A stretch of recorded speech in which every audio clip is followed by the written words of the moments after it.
All right, so in this video, we want to talk about Cantos 17, 18, 19, and 20. And we're going to be looking at these and we're going to be thinking through them just a little bit and doing an analysis of them. Now, the last video, we ended with Dante and Virgil meeting up with Geryon and going and riding on the back of Geryon and them taking them to a new place. And Canto 17 begins with that same form of continuance that's happening, but there's this real interesting difference at the beginning of it. At the very beginning, you've got this whole line where it's like, "Behold the beast," and of course that's an allusion to Revelation. And it's also a very unique opening. And it sort of shows its distinction as we move from violence to fraud and the transitional divisions that are happening. Now, Geryon is a actual personification of fraud. He is Dante's view of fraud in a spatial and visual way. If you think about it, his sort of human-like attributes of the face and the skin, sort of this honest appearance of trust. And then as you move down into his body, he's got these bright colors that sort of complicate and confuse people. And then at the end, he has this scorpion tail, which is full of sting and poison. And it appears that Dante feels that fraud is really a poison and just sort of seeps into people. Now, in Canto 17, we're introduced to usurers. Now, usury is the act of lending money at an interest rate that's considered unreasonably high or that is higher than the rate permitted by law. This is very similar to, like common credit cards. There were lots of issues religiously from even the Old Testament time period about how much you could charge interest in somebody. You have the years of Jubilee, and those are even mentioned in these cantos, where you would set slaves free or you would set servants free. Those that were in debt, they would all be set free from their debtors. And so there was this sort of balanced system that kind of created the idea of making sure that economic continuance could happen for people, and you don't have such a huge gap between those extremely wealthy and extremely poor, even though that did exist. This was just a kind of a common religious function way. And then, of course, you also see within the Gospels, Jesus turning over tables because you have these people that were using it to make money. They were bringing in sacrificial animals and overcharging, and that's sort of a form of usury as well. Now, in line 45, you have them sort of, the usurers described, and they're described as sort of the sitting people. They're the idleness. It's sort of their idle. Their work is done through their money. They're making money from money, and that's sort of continually a wrong idea, once again, also from New and Old Testament. And that's where Dante gets his, his idea here from. And then you see that these usurers are it's sort of like they're at a trough. They're just looking down into their bags. They're looking at their money.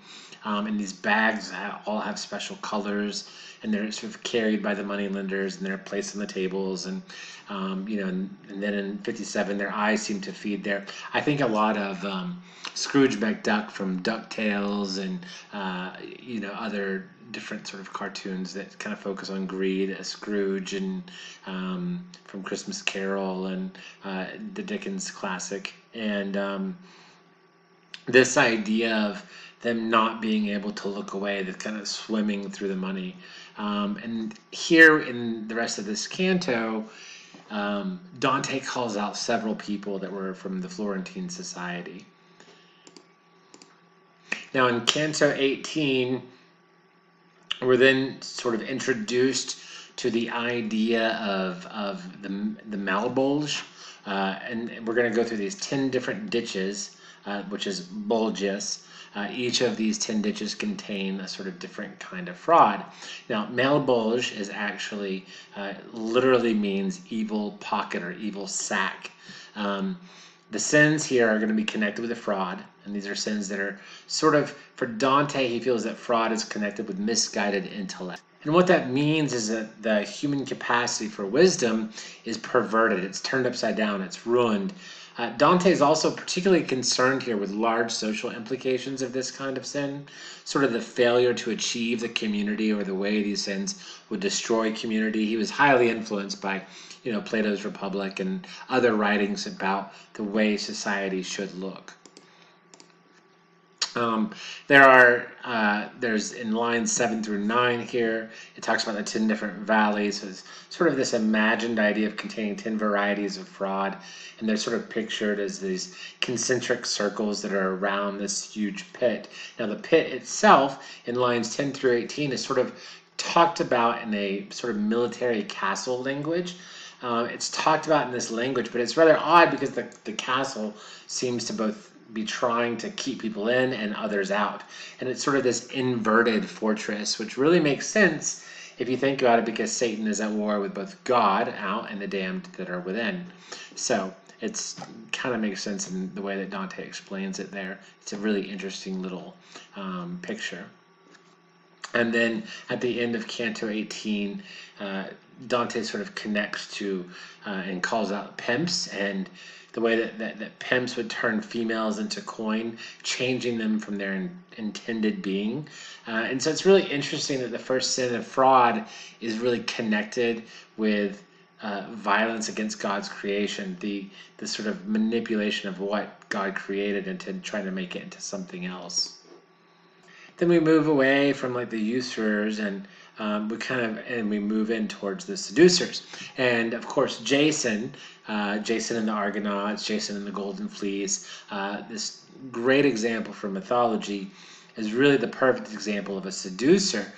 Now, for those of you that don't know the story, Dante, of course, is going to get this from Ovid and probably and Statius and a few other of the writers of the ancient Greece time that Dante would have had available to him.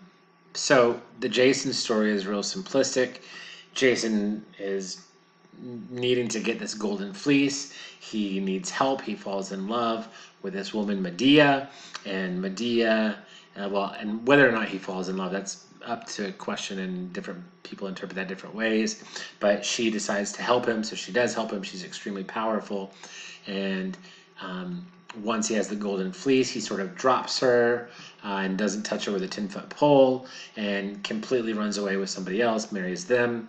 And so at that wedding, Medea comes and basically destroys everything, including burning both of their children to death.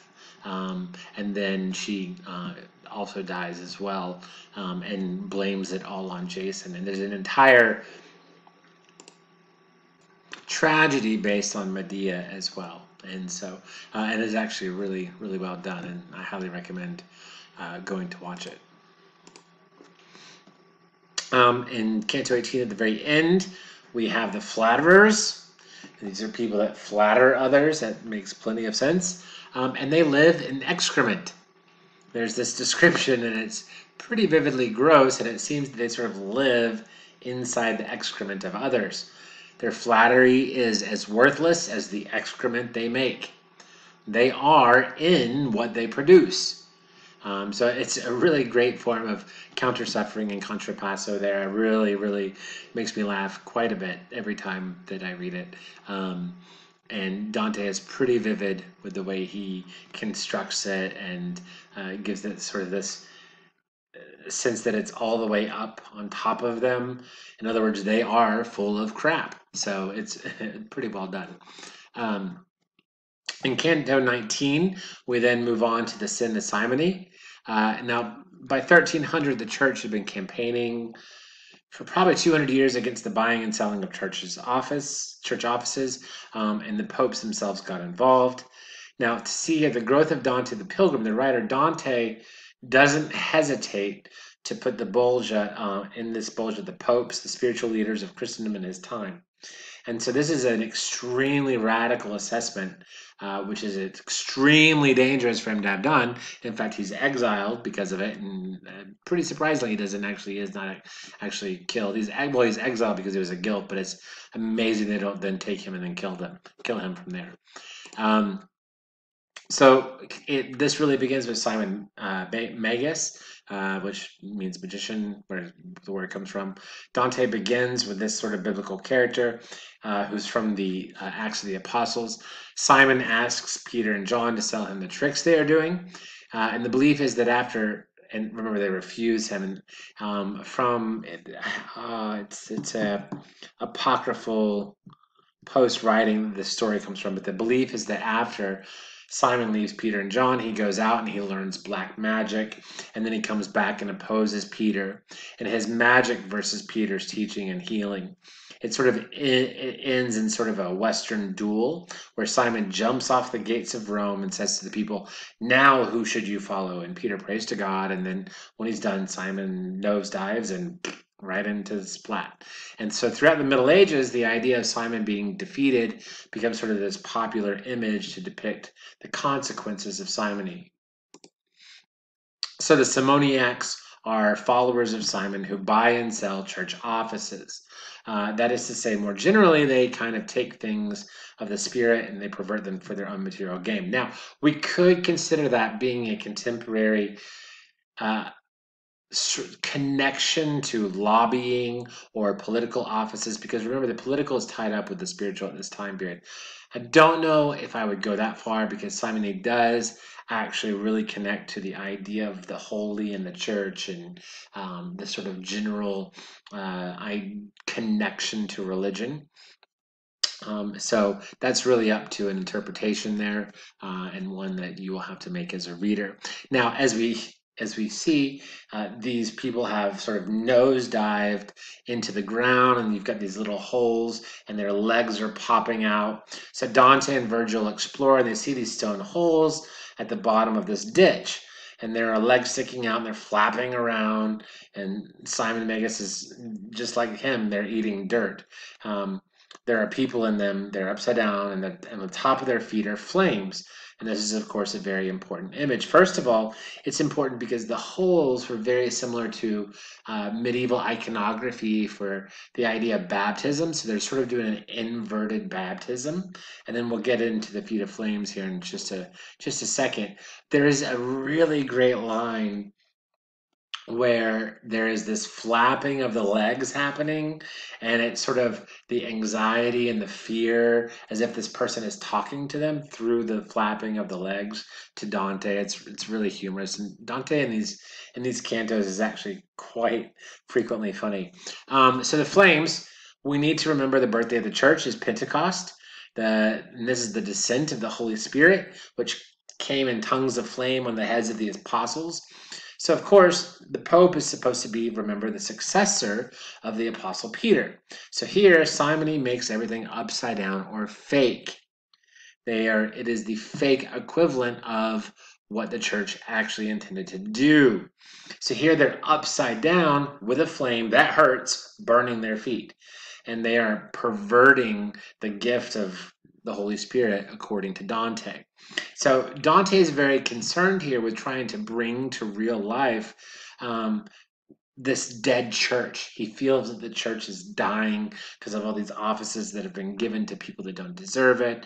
And he's suggesting that a church should be that a church that's more concerned with wealth and property, with material things, than a spiritual mission is actually not a church at all. Last, it's also this image of them being buried is the idea of assassins. The penalty for assassins was to be buried alive upside down, and they would dig a hole, they would lower the body in and fill in with dirt. Now a priest would come and hear the last confession. So here Dante is now playing the priest, and the Pope is like an assassin.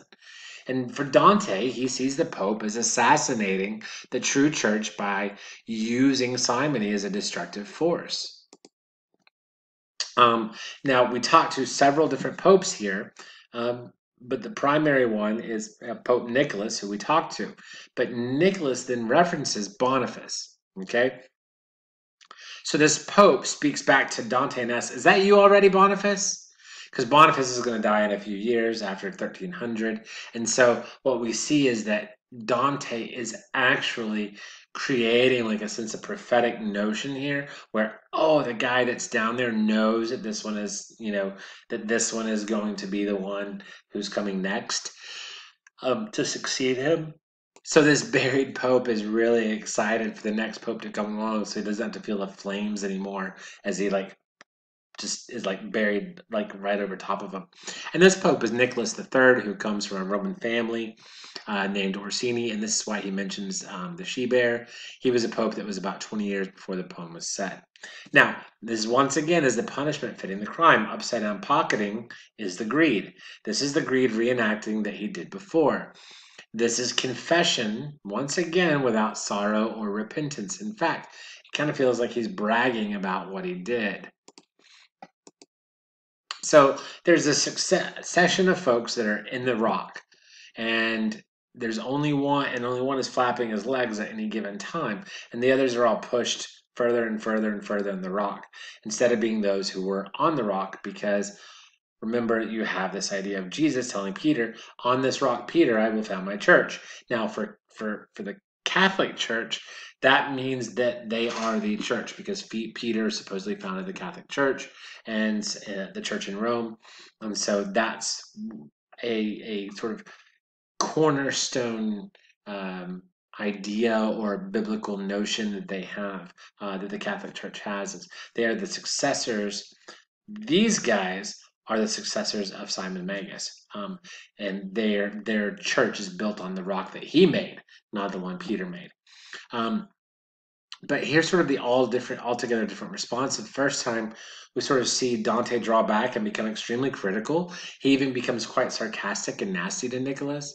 So Constantine, Dante says, what did you start here? You gave wealth to the church, and now look what's happened. And so we see this real condemnation that's over 1,000 years old, and it goes all the way from Dante considering Constantine all the way to now. And by him saying Constantine, he's still talking to this pope, but all the lines all the way down to Constantine. And then in Canto 20, we have the diviners, and they are all turned around because they can't see forward, which is ironic because a diviner is supposed to be, so of course, somebody that can see the future. In line 9, you see this reference to litanies, and litanies were typically religious processions that were begging God and saints for help. But what's interesting here with this litany is that these people already think that the future is determined. And so there's this whole section where Dante is crying here, and we notice that Dante cries several times throughout this book. But right now, in particular, it seems that Dante is really crying at the grief and destruction of the human body. And Virgil doesn't even get that that's what Dante's crying about. And we're not even 100% sure. Maybe Dante is just crying because he's, sad about it or whatever it is. But it appears that the way that the text is written is it's focused on the destruction and sort of the distortion of the human body here that has happened. Then you have 5 classical figures that each emphasize the distortion, and each one that distortion is focused on, and it happens to each of them, and that's Tiresias, Aeron's, Manto, Eurypylus, and Cain. And Manto is the one that has spent a lot of time on simply because she was a mythological figure that sort of opened up and created Mantua. And Mantua is where Virgil's from. And Virgil kind of sticks it to Dante a little bit, says, I don't know if this is right, this is accurate, I don't know if this is correct. And they sort of had to have this conflict going on. And so we see that in the continuous of 20, this idea that people that are frauds. Are those also that have sort of this idea that they understand what's going to happen in the future, that sort of prophetic notion. Yeah, that's really the basic ideas of Cantos 17 through 20. So I'll see you next time for 21 through 22, 22, 23, 24, 25, or 22, 21 through 24. So I'll see you for that one.